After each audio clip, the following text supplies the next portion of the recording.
Bom dia a todos. Que bom e que delicioso é quando habitam os irmãos juntos, em harmonia, porque ali envia o Senhor bênçãos e vida eterna.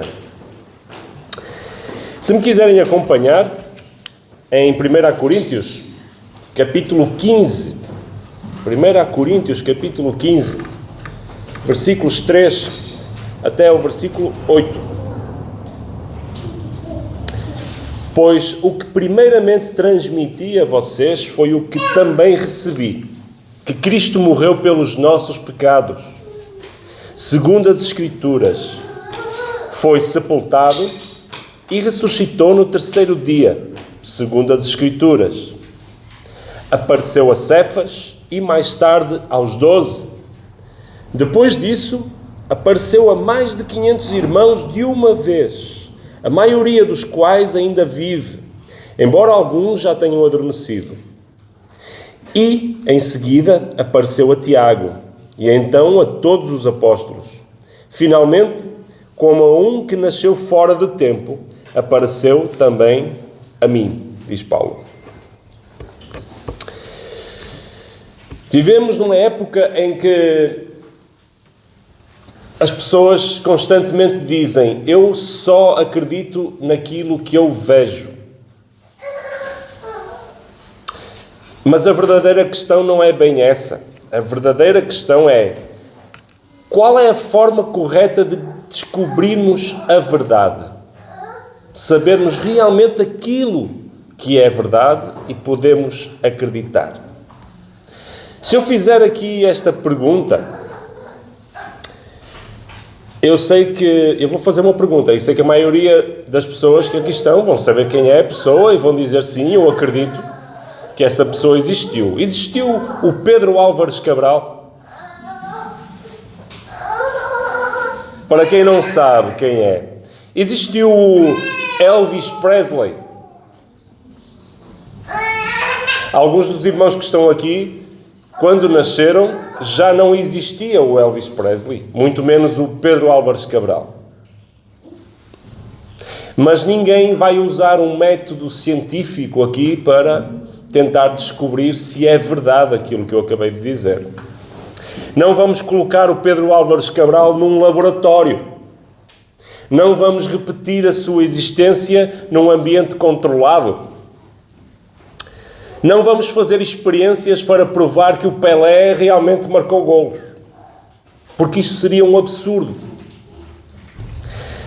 Este método científico de comprovar as coisas não serve para provar acontecimentos históricos, embora seja extraordinário. Graças a este método científico, hoje temos medicina, eletricidade, aviões, computadores, inteligência artificial. Mas ele foi criado para estudar fenómenos repetíveis. Aquilo que pode ser observado repetidamente. Por exemplo, e isto é uma experiência que qualquer um de nós pode fazer. Se colocarmos água numa panela com um termómetro destes culinários e colocarmos o fogo no máximo, vamos reparar que quando atingir 100 graus centígrados, a água ferve. E podemos dizer: a água ferve a 100 graus. Mas será que é mesmo assim? Então repetimos. Colocamos outra vez, do zero. E vamos verificar. Chegou aos 100 graus, ferveu 2 vezes. Então falamos com outra pessoa. E a outra pessoa vai fazer a mesma experiência. E vai acontecer a mesma coisa. No mesmo ambiente, a mesma água, ela vai ferver quando atingir os 100 graus. E conseguimos provar que a água ferve a 100 graus. A história não funciona assim. Se alguém disser: prove cientificamente que Júlio César existiu, vamos repetir a vida dele? Não podemos usar o mesmo método. Júlio César viveu apenas uma vez. É um acontecimento irrepetível, mas sabemos que ele existiu porque existem provas históricas. E este é o segundo método. É o método legal. Quando um tribunal investiga uma ocorrência que já aconteceu há uns anos, eles não vão usar o método científico, como aquele de ferver a água. Eles vão analisar documentos, testemunhos, evidências, relatos, a coerência dos factos. As coisas têm que coincidir. E é assim que toda a história é construída. E é exatamente assim que temos que olhar para a ressurreição de Cristo. A ressurreição de Cristo é o motivo pelo qual todos estamos aqui hoje. Se Cristo não tivesse ressuscitado, não estaríamos aqui hoje. E é um momento de tal importância que o nosso inimigo e aqueles que nos criticam usam-no contra nós. E perguntam-nos: como é que eu sei que isso aconteceu? Não será mentira? Não terão mentido? Como é que podes ter fé numa coisa que não consegues comprovar cientificamente? Porque o método não é o correto. Paulo, naquela passagem que lemos, diz: foi visto por Cefas, depois pelos 12, depois por mais de 500 irmãos. Não estamos perante uma visão individual. Não foi uma experiência mística em privado. Não foi um sonho. Jesus apareceu a Pedro, aos apóstolos, a Tiago, a mais de 500 pessoas, em diferentes locais, em diferentes ocasiões, durante 40 dias. Atos, capítulo 1, versículo 3. Aos quais também, depois de ter padecido, se apresentou vivo, com muitas e infalíveis provas, sendo visto por eles por espaço de 40 dias. A própria Bíblia usa a expressão muitas e infalíveis provas. E aqui surge uma pergunta poderosa. Por que razão os apóstolos mantiveram esta história se ela fosse mentira?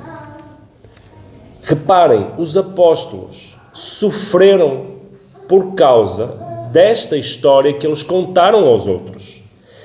Alguns morreram por ela. Uma pessoa pode morrer por algo falso? Sim. Mas ela tem que acreditar sinceramente nessa coisa. Muitos mártires, ao longo da história, morreram por ideias erradas. Mas os apóstolos são diferentes, porque eles estavam presentes. Eles saberiam se isto fosse mentira. Um homem pode morrer por uma mentira que acredita ser verdade, mas dificilmente morrerá por uma mentira que ele próprio sabe que inventou. Quem de nós morreria, daria a sua vida por uma mentira que sabe que a inventou? Sabemos pela Bíblia que os apóstolos sofreram perseguições, prisões, açoites. Sabemos com certeza bíblica que Tiago foi executado e Jesus profetizou a morte de Pedro. A tradição cristã indica que praticamente todos sofreram perseguição e morte violenta. Por causa desta história que eles defenderam com a sua vida, eles não enriqueceram, não ganharam poder, não ganharam prestígio. Pelo contrário, ganharam prisões, ganharam açoites e ganharam sepultura. E mesmo assim, continuavam a dizer: nós vimos Jesus vivo, ressuscitado. Eles iriam defender com a sua vida uma mentira? Hoje muitos evitam uma pequena discussão por causa das suas convicções. Poucos atravessam uma rua para defender aquilo em que acreditam. Se vemos do outro lado da rua alguém zombar da nossa fé, atravessamos a rua para defender a nossa fé? Quem de nós é capaz de atravessar a rua para defender a sua fé em Cristo? Porque alguém zombou daquele lado. Ou simplesmente porque está escrito qualquer coisa ali. Aqueles homens não atravessaram uma rua para defender aquilo em que acreditavam.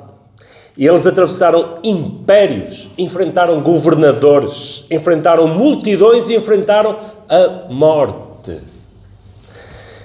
Até ao último suspiro das suas vidas, eles disseram e repetiram: Cristo ressuscitou. Glória a Deus, irmãos, Cristo ressuscitou.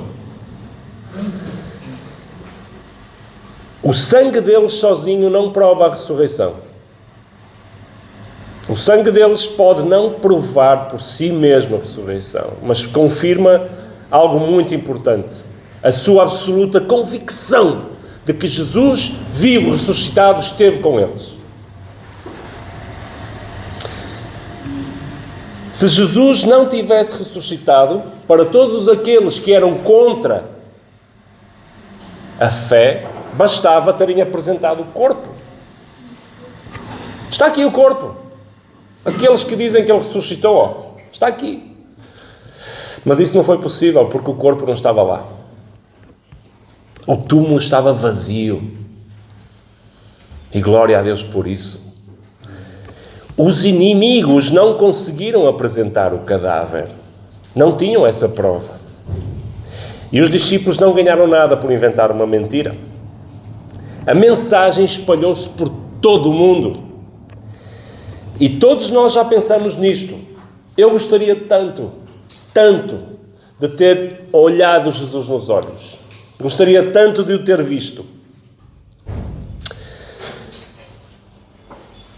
A maioria de nós acredita diariamente em coisas que nunca viu.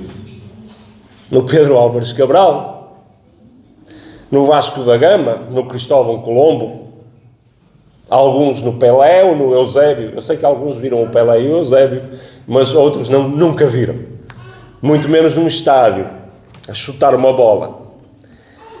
Mas acreditamos que as provas, as evidências são suficientes para sabermos que eles existiram.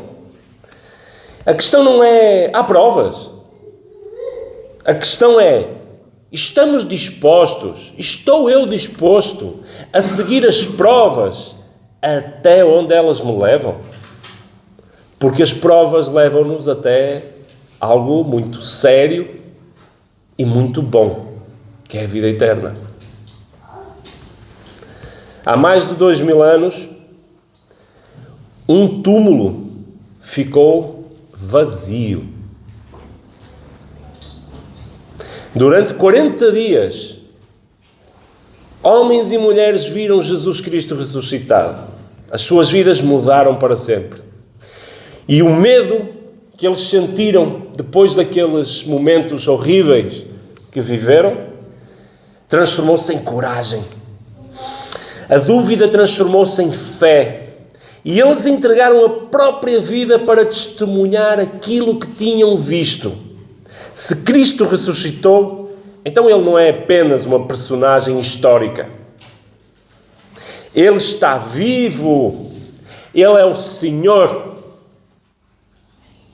É Rei. Glória a nosso Deus e Rei. Glória. E hoje, ele continua a chamar homens e mulheres para o seguirem. Talvez tenhamos passado anos a analisar, a questionar, a procurar respostas para muitas coisas. Mas chega um momento em que o Tribunal da Razão já ouviu todas as testemunhas. E é preciso dar um veredicto.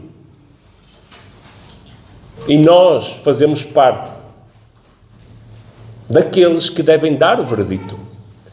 A pergunta que faço hoje não é se Jesus ressuscitou, é o que é que tu tens feito com essa verdade? Porque é inegável que é uma verdade. Se Cristo venceu a morte, Ele merece não apenas a nossa admiração, Ele merece ser seguido, ser obedecido, e merece que o recebas a cada momento da tua vida. Merece que o respeites, que o ames, que o abraces em todos os teus minutos de vida. João capítulo 11, versículo 25. Eu sou a ressurreição e a vida. Quem crê em mim, ainda que esteja morto, viverá.